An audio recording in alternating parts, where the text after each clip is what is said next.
আজকের রেসিপি সম্পূর্ণ নিরামিষভাবে বানানো পটলের দোরমা।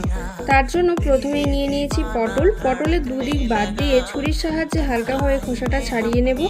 তারপর চামচের মাধ্যমে পটলের দানাগুলো বার করে নেব। মিক্সির মধ্যে দানাগুলো নিয়ে নেব, সাথে দেবো একটু আদা ও কাঁচা লঙ্কা, একসাথে পেস্ট করে নেব।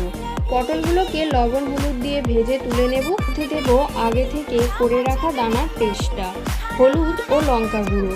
লবণ যেহেতু তেলের মধ্যে আগে থেকেই আছে তাই আর দিলাম না। একটু নেড়ে চেড়ে দিয়ে দেবো গ্রেট করা পনির, কুচি করা কাজু কিশমিশ। সব কিছুকে মিশিয়ে নেড়ে চেড়ে নামিয়ে নেব। পুর ঠান্ডা হয়ে গেলে ভাজা পটলের মধ্যে একে একে পুরগুলো ভরে রেডি করে নেব। তারপর গ্রেভির জন্য ফোড়নে দেব গোটা গরম মশলা, টমেটো, আদা, কাঁচা লঙ্কার পেস্ট। একটু ভেজে দেব লবণ, হলুদ, লঙ্কা, জিরে, সামান্য চিনি।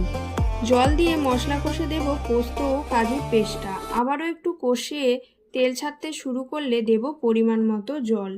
ফুটতে শুরু করলে দেব পটলগুলো, সাথে কিছুটা পুর বেশি ছিল সেটাও দিয়ে দিয়েছি।